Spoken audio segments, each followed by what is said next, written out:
우리 같이 말씀을 봅니다. 요한복음 16장 33절 한 절의 말씀 같이 봅니다. 자, 우리 자막을 보셔도 되고요, 성경을 보셔도 되고, 우리 한 목소리로 같이 우리 감사하는 마음으로 같이 봉독합니다. 같이 시작. 이것을 너희에게 이르는 것은 너희로 내 안에서 평안을 누리게 하려 함이라. 세상에서는 너희가 환난을 당하나 담대하라. 내가 세상을 이기었노라. 아멘. 아멘. 말씀만으로도 이미 우리에게 힘이 가득 들어 차는 줄 믿습니다. 여러분들에게 질문 드립니다. 사랑하는 여러분, 안녕하십니까? 네, 별로 안녕하지 않으시는 것 같아요. 다시 한 번 더 질문 드립니다. 사랑하는 여러분, 안녕하십니까? 아멘. 예, 감사합니다. 이 안녕하십니까? 갑자기 뜬금없이 무슨 인사냐라고 얘기하실 수 있는데, 이 질문은 무엇과 같은 얘기냐면 지금 평안하십니까? 라고 질문 드리는 겁니다. 지금 정말 평안한지, 정말 평안을 누리고 있는지, 안식을 누리고 있는지 그 질문을 드리는 겁니다. 세상이 요동치고 있습니다. 그저 작은 바다 하나, 호르무즈 해협이라는 거, 작은 바다 하나가 막혔을 뿐이에요. 근데 전 세계가 요동을 치고 있습니다. 물가가 상승하고 내가 다음을 기약할 수 있을까? 다음은 또 어떻게 될까? 그것을 기약조차 할 수 없는 두려움을 가지고 바라보는 일이 벌어지고 있습니다. 이것뿐만 아니라 우리의 삶 속에서 중보기도창에 안식년을 보내면서도요, 중보기도창에 끊임없이 올라오는 것이 있습니다. 갑작스러운 재앙들, 질병들, 고통스러운 상황들, 나에게만 오면 괜찮은데 자녀들, 손주들에게까지 밀어닥쳐오는 예측할 수 없는 상황들, 그런 것들이 끊임없이 밀려오는 것을 보면서 정말 평안한가라는 것을 한번 생각해 봅니다. 저는 그 상황 속에서도 4개월의 안식년을 누렸습니다. 참 감사한 일이죠. 제가 여러분들 보시기에 평안해 보이나요? 이 웃음소리는 도대체 무슨 웃음일까요? 이게 뭐라고 얘기해야 될까? 4개월 쉬었으니 평안하다고 해야 될까? 그렇지 않다라고 해야 될까? 예, 평안하다라고 느끼시는 분이 계시다면 영안이 뜨여서 그러십니다. 예, 속을 보실 수 있어서. 근데 저희 집안에는 영안이 뜨이지 않는 하나의 애가 있어서, 한 애가 있어서 같이 좀 잠깐 얘기를 나누고 나아가려고 합니다. 우리 아들 이야기입니다. 저희 아들 이야기. 이 작년 중반이 26살이거든요. 갑작스럽게 결심했어요.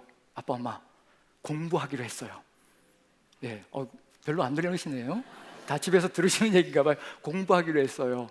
그리고 대학도 1학년 다니다가 그만둬 버리고요. 그리고 지금까지 그냥 하고 싶은 거 하면서 했거든요. 음악 하다가, 작곡하다가, 또 음향 한다고 또 음향 자격증 시험 보고 또 그렇게 하고, 이렇게 여러 가지 돌고 돌다가 작년 중반쯤 되어서 결심했어요 라고 하고 공부를 하겠다고 하는 겁니다. 근데 하고 싶은 것이 생겼다는 거예요. 참 감사한 일이죠. 그게 얼마나 감사한지. 그동안은 없었어요. 고등학교 때도요, 그저 학교 가면 하는 일이 자는 거였습니다. 아니, 그렇게 자면 선생님이 그냥 놔두니 아무 상관도 안 하신대요. 그냥 조용히만 하면 괜찮다고 하더라고요. 그래서 자고요, 집에 돌아오시면 뭘 하시냐면 밤새도록 게임을 하셔요. 그러면 이제 잘 보호해 드려야죠, 게임할 때마다. 어쨌든 그런 생활을 하면서 늘 입에 달고 살았던 말이, 학교 안 가면 안 돼요. 아침에 깨워서 보내는 게 그렇게 일이었습니다. 아내의 일이었죠. 그런 삶을 살았던 아이가 이제 6년 세월 이렇게 돌고 돌면서 작년 중반에 이제 공부하겠다는 겁니다. 심리학을 하겠다는 거예요. 갑자기 사람의 심리가 궁금해졌고, 사람에 대해서 더 깊이 알고 싶고, 그래서 심리학을 꼭 하고 싶다는 겁니다. 그래서 그래, 심리학을 하고 싶니? 그럼 심리학에 관심이 많으니까 사람의 심리에 대해서 또 관심이 많을 것 같아서 제가 질문을 했어요. 지금 아빠의 현재 심정은 어떨 것 같으니? 질문을 했어요. 근데 내심은요, 이제 안식년 3개월쯤 지난 다음이니까, 이제 4월 중반쯤이었으니까 3개월 지나니까 저도 이제 많이 쉬었잖아요. 그러니까 내심 기대하기는, 이 질문에 대해서 기대하기는 평안이 느껴져요, 안식이 느껴져요, 행복함이 느껴져요. 이런 대답을 기대하면서 아들에게 질문한 거죠. 지금 아빠의 심정이 어떤 것 같아?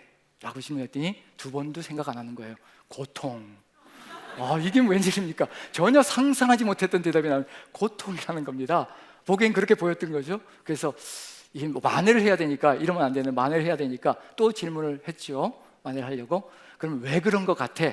내심으로는 이제 어떤 대답을 기대했냐면, 목사로서 소명감 때문에, 책임감 때문에 그런 짐스러운 그런 모든 것들 가슴에 이 지고 가니까 그 소명감 때문에 고통스럽게 보여요. 그런 대답을 기대했는데 어떤 대답이 나오냐면요, 가족을 먹여 살리느라고. 이게 아들이 보기에는 목사로 보이지 않고요, 그저 가족을 먹여 살리려고 그 애지중에 이렇게 짐을 짊어지고 걸어가는 그런 애비의 모습이 보이는 것 같습니다. 그래서 고통스럽다는 그런 느낌이 느껴질 것 같아요. 그 얘기를 들으면서 이 안식년이 실패한 건가? 3개월 이상을 지었는데 이 안식년이 실패인가? 근데 제가 안식년 동안에 끊임없이 고민했던 답을 얻게 되었습니다. 정말 쉬면, 제 희망이 그랬거든요. 기대가 그랬습니다. 이제 사역으로부터 잠시 내려놓고 벗어나서 쉬면, 휴식을 취하면 모든 것이 회복되어지고 그리고 평안과 안식을 누릴 것이라고 생각했거든요. 근데 그 착각이 무너지는 데는 그리 긴 시간이 걸리지 않았습니다. 끊임없이 상황들이 밀어닥치는 겁니다. 그냥 떨어져 있는데도 불구하고 개인적으로 벌어지는 일들, 또 교회 성도님들 안에서 벌어지는 일들, 교회 안에서 벌어지는 일들, 수시로 상황들이 벌어지면서 끊임없이 그 상황 속에서 어떻게 해야 될까 전전긍긍하는 저의 모습을 보면서 안식이 한순간에 날아가는 겁니다. 그걸 보면서 정말 안식이 뭘까? 하나님께 기도도 했거든요. 하나님 왜 이러시는 겁니까? 정말 왜 이러시는 겁니까? 아시지 않습니까? 이 4개월 쉬라고 저에게 주신 시간이 아닙니까? 그런데 왜 이렇게 갑자기 기다렸다는 듯이 사건들을 뻥뻥 터뜨리시는 겁니까? 왜 그러시는 겁니까? 저를 미워하시는 겁니까? 제가 안식년을 잘못 취한 겁니까? 열심히 사역해야 되는데. 그런 고민하면서 끊임없이 하나님께 호소했거든요. 그런데 돌아온 답은 이거였습니다. 내가 너에게 정말 참 안식과 평강을 가르치려고 그러는 것이라. 저는 쉬면 되는 줄 알았거든요. 그건 단순히 휴식일 뿐이었습니다. 내면의 평강은 없더라고요. 안식은 없더라고요. 그런 상황을 느껴가면서 묵상이 달라지기 시작합니다. 지금 우리가 야곱의 이야기를 묵상하고 있잖아요. 이 묵상, 우리의 삶의 여정 속에서 저 같은 착각을 하시는 분들이 상당히 많을 겁니다. 이 상황만 지나가면 나는 평안을 되찾을 거야, 안식이 올 거야 라고 생각하며 걸어가는 분들이 있으리라 생각되어집니다. 오산입니다. 그거 지나가면 더 큰 것이 준비되어져 있다는 거, 그걸 우리가 안다면요, 하나님은 그런 안식, 그런 평안, 뭔가 밀려오면 무너지고 또 그게 사라지면 또 되찾는 그런 평안이 아니라 진정한 안식과 평안, 그걸 주기를 간절히 소망하신다는 것. 우리가 야곱의 이야기를 묵상하면서 지금 긴 시간을 걸어가고 있는 중입니다. 제가 야곱의 이야기를 다시 묵상하면서 그동안 보지 못했던 것들을 또 깨닫기 시작합니다. 하나님을 보기 시작합니다. 그동안은 야곱의 초점을 맞춰서 야곱이 이렇게 또 변해가고 이렇게 살아가는구나, 그런 것들을 느꼈다면요, 하나님이 어떤 분인가를 깨닫기 시작합니다. 야곱의 이야기가 펼쳐지는데 여러분들은 어떻게 느끼셨는지 모르겠는데요, 사기꾼이잖아요. 정말 축복을 탈취하고 외삼촌 라반에게 따지는 모습을 보면요, 가관이더라고요.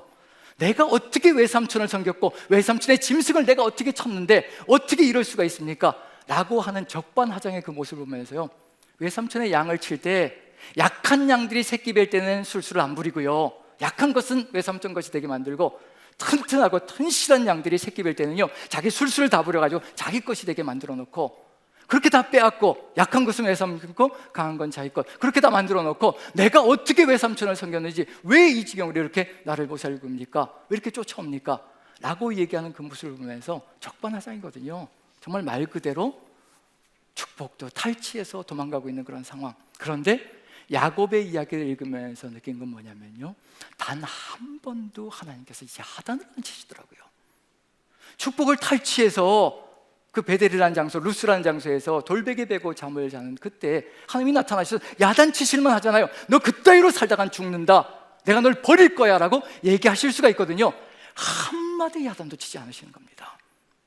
야곱이 이스라엘이 될 때까지요, 하나님께서 끊임없이 격려하시더라고요. 인내하시고 참으시며 사랑으로 끊임없이 돌보시며 힘든 일이 있을 때마다 찾아가셔서 격려하시고 위로하시고 또 세워주시고, 그 모습을 보면서 어떻게 살아가야 될지, 하나님이 어떤 분인가를 깨닫습니다. 베델에 도착했을 때 돌베개를 베고 잠을 자죠. 축복을 훔치고 탈취하고 온 거잖아요. 근데 그런 사기꾼 같은 녀석에게 하나님께서 나타나셔서 내가 너에게 복을 주고 내가 너를 큰 민족이 되게 하고 내가 너로 창대하고, 그 약속을 주시고 이 약속을 다 이룰 때까지 너를 떠나지 않고 지키고 그리고 여기까지 돌아오게 만들어 줄 것이라 약속을 주시는 겁니다. 그 약속, 내가 너에게 복을 주고 끝까지 지킬 것이라. 그리고 거기도 붙여서요, 그 약속을 지키시면서 바다람에서 그 사기꾼 행각을 그대로 버리고 있는데도 불구하고 하나님께서 끊임없이 야곱이 번성할 수 있도록 지켜주시고 보호해 주시는 겁니다. 끝내 야곱에 의해서 어떤 말이 나오냐면요, 그 양떼들 짐승떼를 보면서 두 떼로 나눠 놓고요, 무슨 말이 나오느냐면, 하나님께서 내가 지팡이 하나만 들고 이 요단을, 이 강을 건넜더니 그런데 지금은 이렇게 두 떼, 엄청난 때를 이뤘습니다. 모든 것이 하나님의 은총이요 은혜입니다라고 고백합니다. 하나님께서 복을 주시고 지켜주시는 역사가 끊임없이 이루어지자 그 입에서 하나님의 은혜라는 고백이 쏟아져 나옵니다. 그리고 마지막에 어떤 일이 벌어질까요? 라반 삼촌과의 화해가 일어나고요, 거기에 덧붙여서 또 이제 가나안 땅에 평안하게 돌아왔다라고 되어 있습니다. 평안이 이루어지는 겁니다. 그 평안이 누구로부터 이루어지는 것인가? 야곱이 이루어낸 게 아니더라고요. 하나님께서 끝까지 지키시고 돌보시며 책임지시는 그 삶의 여정을 통하여서 하나님께서 만들어 주셨다는 것을 깨닫습니다. 그 하나님이 함께 하시면, 하나님이 끝까지 약속을 지키시면요, 야곱의 삶 속에서 그 절박한 상황들 속에서 평안이 이루어지고 그 평안 가운데 하나님의 은혜를 고백하는 삶이 이루어진다는 것, 이게 야곱의 이야기더라고요. 처음부터 끝까지가 그런 삶의 이야기입니다. 근데 오늘 우리가 묵상한 게 있죠. 어제와 오늘 묵상한 내용이 있습니다. 지금까지 야곱의 이야기 속에 하나님께서 끊임없이 함께 하시며 돌보시고 야곱이 하나님의 은혜라는 것을 고백했고 평안이 이루어졌습니다. 그러면 누구를 바라봐야 될 것인가? 이제 평안과 그 다음에 또 은혜와 그 다음에 지키심과 복을 바라보는 것이 아니라요, 한 분을 바라봐야 됩니다. 바로 그것을 이루어 주신 하나님을 바라보는 겁니다. 그 하나님을 붙들고 나아갈 때요, 모든 것이 다 이루어지는, 복이 오고요, 그 다음에 지키심이 오고요, 은혜가 오고요, 평강이 이루어지는 겁니다. 야곱에게 가르쳐 주시려고 했던 건 바로 그겁니다. 하나님 한 분만 붙들며 그리고 살아가는 그 삶이 이루어질 때 우리의 삶에 하나님이 이루시기를 간절히 소망하는 그 모든 것들이 한꺼번에 이루어진다는 것을 알려주시는 역사가 펼쳐지는 겁니다. 그런데 어제와 오늘 묵상 속에 갑자기 야곱의 집안이 뒤죽박죽이 됩니다. 아버지는, 야곱은 아들들을 비난하고 아들들은 아버지를 비난합니다. 아버지는 이제 망하게 되었다, 사람들이 나를 공격하면 어떻게 되겠느냐, 두려움에 떨고 있습니다. 아들들은 그럼 어떻게 해야 됩니까? 여동생을 그 지경을 만들었는데, 그리고는 아주 폭력을 행사하는 그런 일들이 벌어졌습니다. 그리고 디나는 뒷전으로 밀려납니다. 정작 가장 고통당하는 사람은 강간당한 디나인데 디나에 대한 생각은 전혀 없습니다. 모두가 뒤죽박죽 고통 가운데 처하고 있습니다. 그 이유가 뭘까를 생각해 봅니다.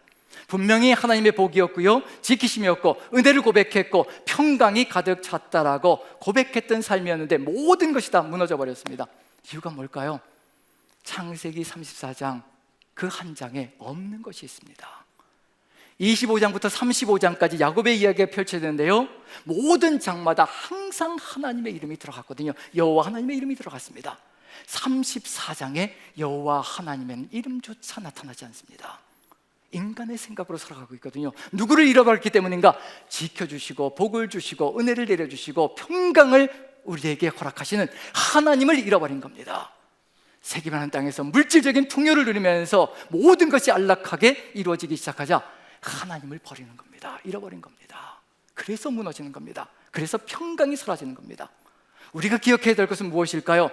우리에게 평강은 우리 스스로 만들어내는 것이 절대 아니라 하나님이 함께 하실 때 그 평강이 우리의 삶 속에 이루어진다는 것을 우리가 확신하며 걸어간다면요, 우리가 붙들어야 될 분이 누구인가를 분명히 알 수 있을 겁니다. 하나님 한 분을 붙드는 겁니다.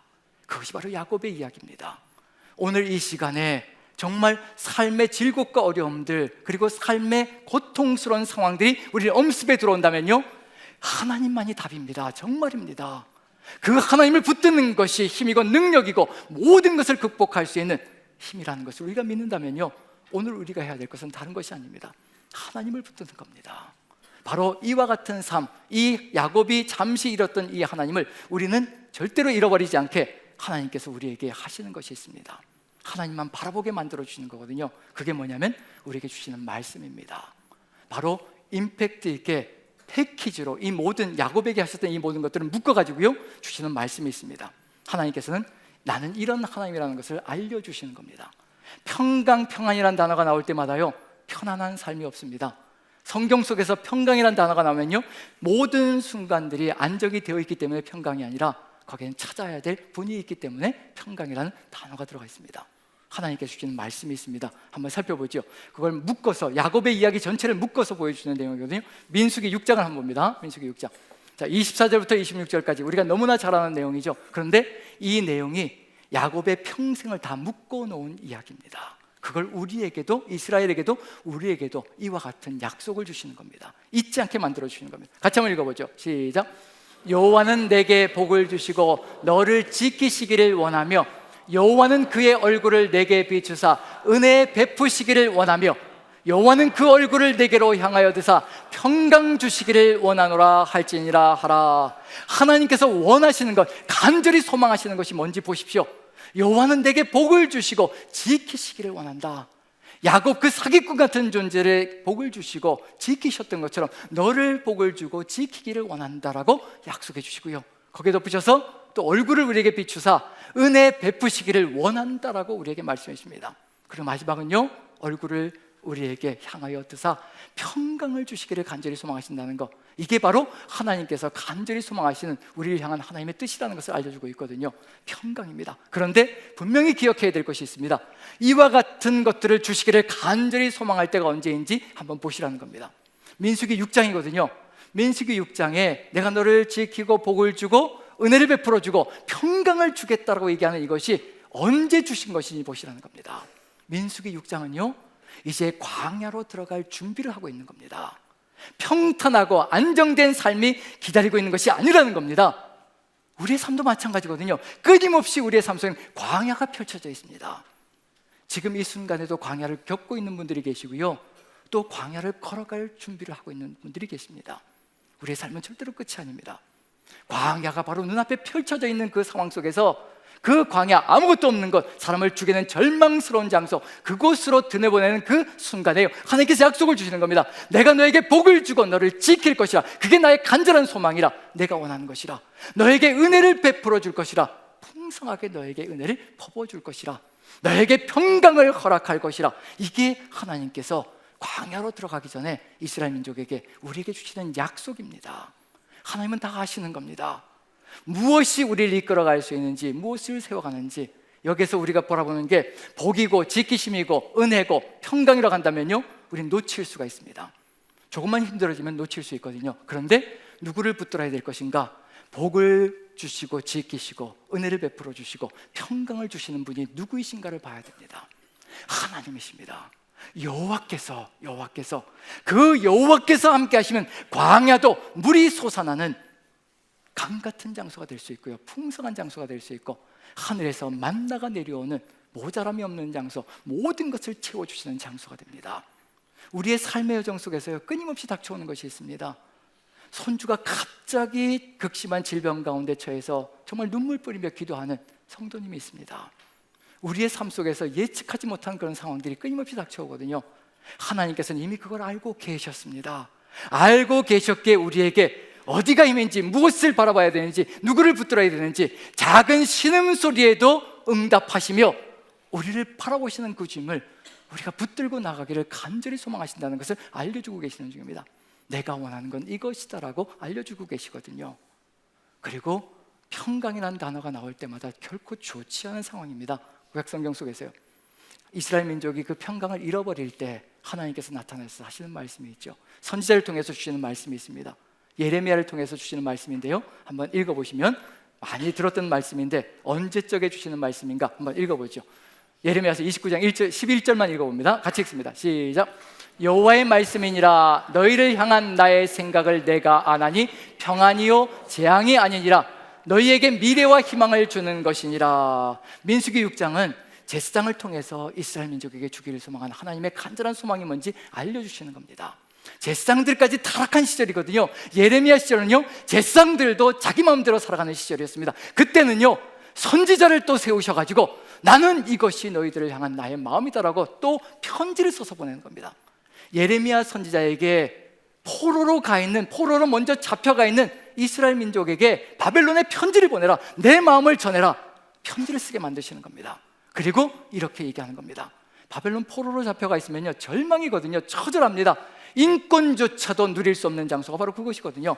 가장 극심한 고통이 가득 들어차 있는 곳, 그것이 바로 포로지라는 겁니다. 아무것도 없습니다. 기대할 것도 없습니다. 미래가 없는 곳이거든요. 근데 하나님께서 그들에게 너희를 향한 나의 생각은 평안이요 재앙이 아니니라. 눈을 뜨고 바라보면 다 재앙입니다. 모든 것이 다 무너졌고 다 빼앗겼습니다. 모든 것이 다 재앙이거든요. 그런데 너희들을 향한 나의 생각은 절대로 재앙이 아니라 평안이요 너희에게 미래와 희망을 주려고 그러는 것이라. 누구를 바라보게 만들려고 하는 건가요? 하나님만 바라보게 만들려고 하는 겁니다. 포로지도 괜찮습니다. 절망의 사막도 괜찮고요, 광야도 괜찮습니다. 이 하나님을 바라볼 때 모든 것이 달라지는 거거든요. 저도 삶을 살아가면서 이 안신년 기간 동안에 이 아들 얘기를 했었죠.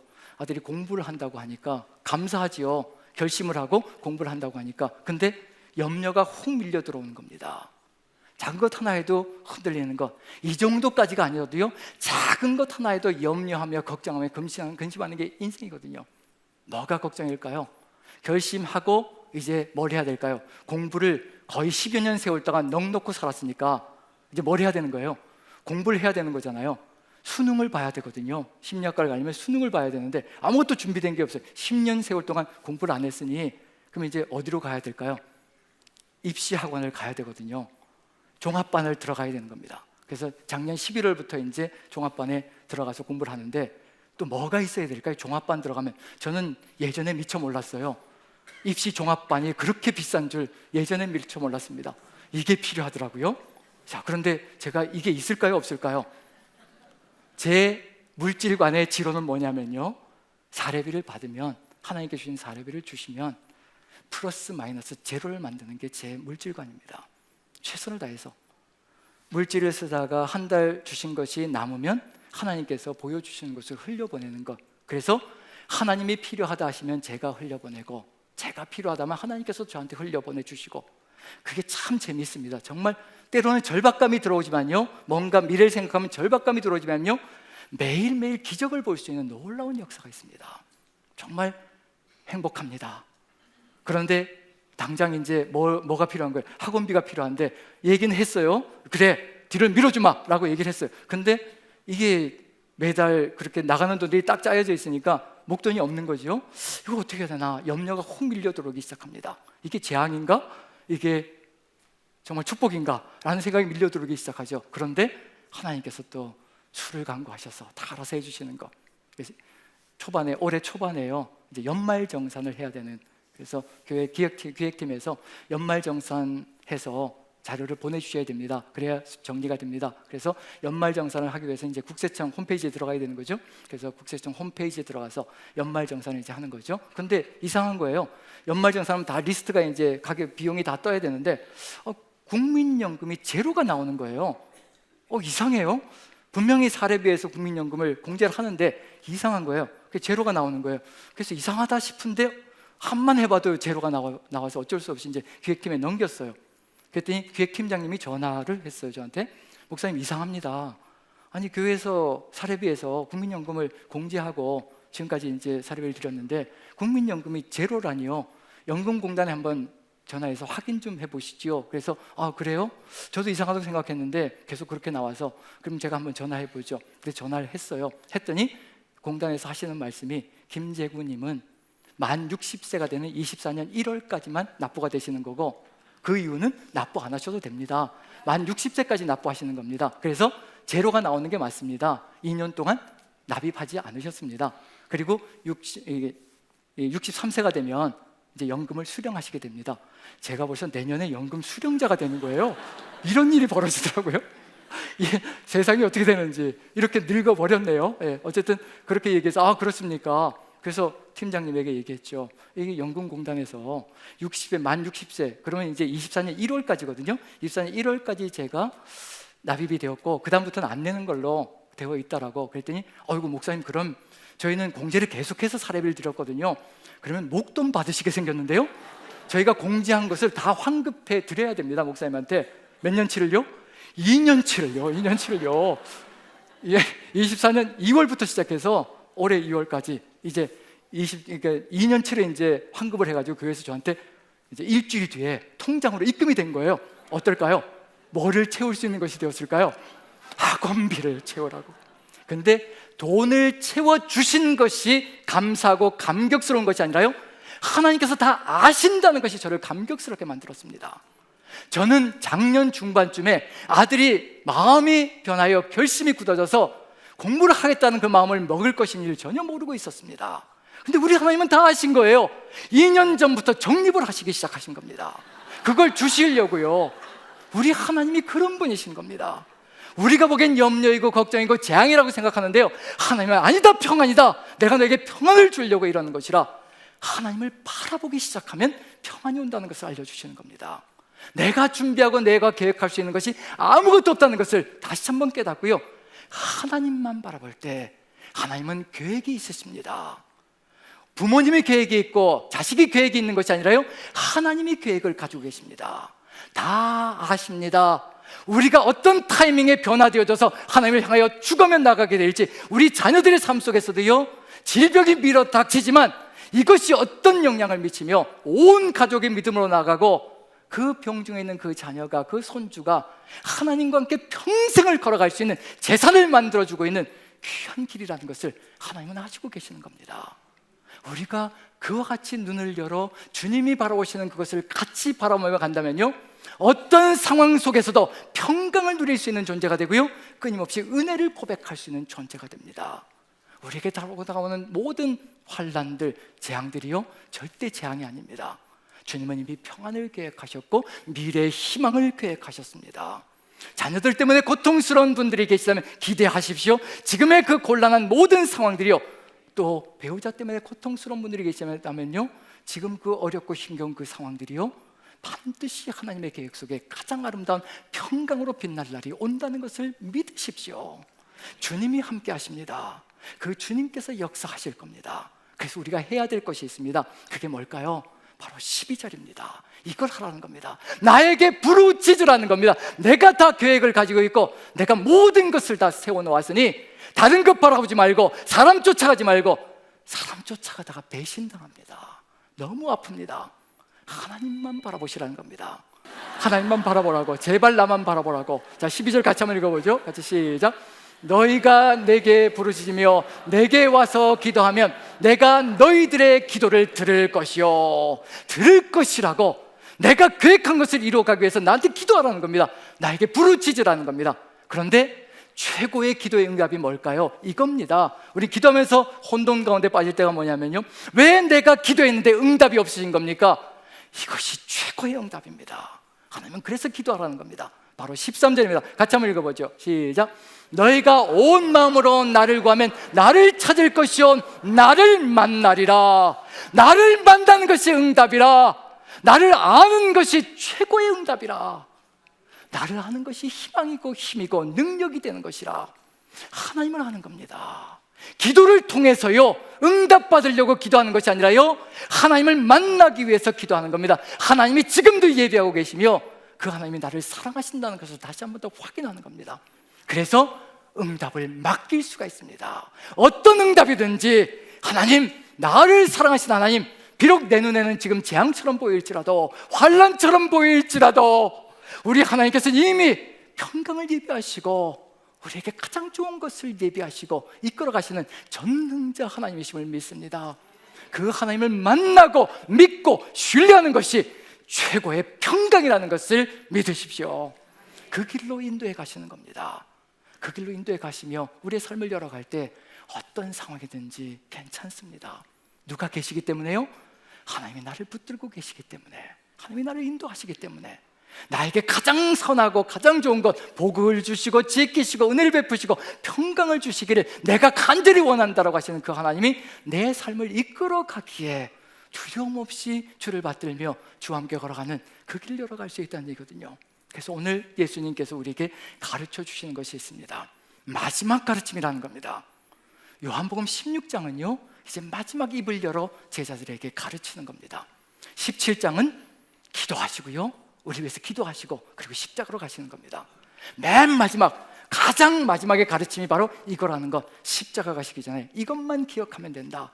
이것을 너희에게 이르는 것은 너희로 내 안에서 평안을 누리게 하려는 것이라. 이것을 이룬다라고 얘기하시거든요. 그 이것이 무엇일까요?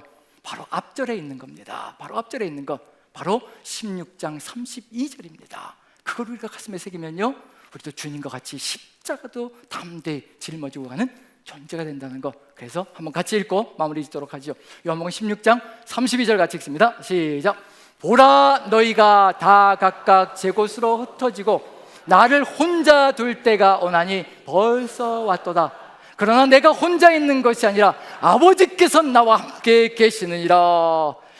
보라, 너희가 다 각각 제 곳으로 가고 나를 버릴 때가 온다는 겁니다. 아무도 내 앞에 남지 않을 것이야. 다 배신하고, 내 인생도 배신당한 것 같고, 물질도 나를 버리고, 성공도 명예도 영광도 다 나를 버리는 것 같고, 그리고 아무것도 남지 않는 것 같은 그 순간, 그런데 그때 예수님께서 말씀하시면 그러나가 있다는 겁니다. 그러나 내가 혼자 있는 것이 아니라 아버지께서 나와 함께 하시느니라. 세상이 배신하고 가도 좋다는 겁니다. 오직 살아계신 하나님, 전능자 하나님, 나를 극진히 사랑하셔서 모든 것을 다 빼줄 수 있는 그 하나님이 나와 함께 계신다면요, 어떤 것이든지 다 상관없이 받을 준비가 되어 있습니다. 그래서 이것을 너희에게 이루는 것은 너희로 내 안에서 평안을 누리게 하는 것이라. 세상에서는 너희가 환난을 당하나, 우리가 끊임없이 환난을 당한다는 것을 너무나 잘 아십니다. 사단이 우는 사자같이 헤매고 다니는데 어떻게 이 세상이 평탄할 수 있겠습니까? 끊임없이 우리는 환난 가운데 거할 겁니다. 세상에서는 너희가 환난을 당하나 담대하라, 내가 세상을 이기었노라. 세상을 이기신 예수 그리스도, 우리 모든 것 되신 주님께서 우리와 함께 하시며 우리의 삶을 이끌어 가시며 우리를 꼭 붙들고 나가면요, 어떤 상황 속에서도 최고의 복을 누리며 최고의 지켜주심 속에 보호막을 누리며, 그리고 은혜를 가득히 품고, 그리고 평강 가운데 가는 삶으로 나아갈 것이라는 것을 마음에 새기시며, 이제 저도 아들에게 할 말이 있습니다. 아들이 저를 바라보며 고통이고 가족을 먹여 살리느라고 생계를 책임지라고 이렇게 이게 죽상이다라고 얘기를 하는데, 그런데 저는 할 말이 있습니다. 세상에서는 환난을 당하나 아들아 염려하지 마라. 하나님께서 나와 함께 하신다. 지금 흔들리고 있는 것은 내 감정일 뿐이지 하나님의 약속은 든든하게 세워져 있느니라. 그 고백으로 아들도 저도 세워갈 것을 확신합니다. 그리고 여러분 모두에게도 지금 어떤 상황에 처해 계시든지 담대하게 선포하십시오. 세상을 이기신 주님, 나를 위해 모든 것을 다 내어놓으신 하나님 아버지, 이 땅에 오신 나의 구주 예수 그리스도, 주님께서 나를 붙들고 가시니 어떤 환난도 나를 이길 수 없을 것이라 확신하시며 평강으로 가득 찬 삶으로 승리하는 저와 여러분 되시기를 간절히 축원드립니다. 우리 같이 한번 기도했으면 좋겠습니다. 오늘 이 시간 기도하기를 간절히 소망하는 것은 우리가 무엇을 바라보고 있는지, 혹시 복을 바라보고 있고 지켜주는 것을 바라보고 있고 은혜만을 바라보고 있고 평강만을 바라보고 있지는 않은지, 우리가 시선을 맞춰야 될 것은 그 모든 것을 주실 수 있는 우리 하나님이십니다. 아버지이십니다. 그 하나님 아버지만을 바라보며 오직 주님 은혜 안에서 평강을 누리기를 간절히 소망합니다. 우리도 평강을 누리고 우리 모든 가정의 식구들이 한마음 되어 주만 바라보며 그 평안 가운데 세상을 이기기를 소망합니다. 다 같이 한 목소리로 기도하겠습니다.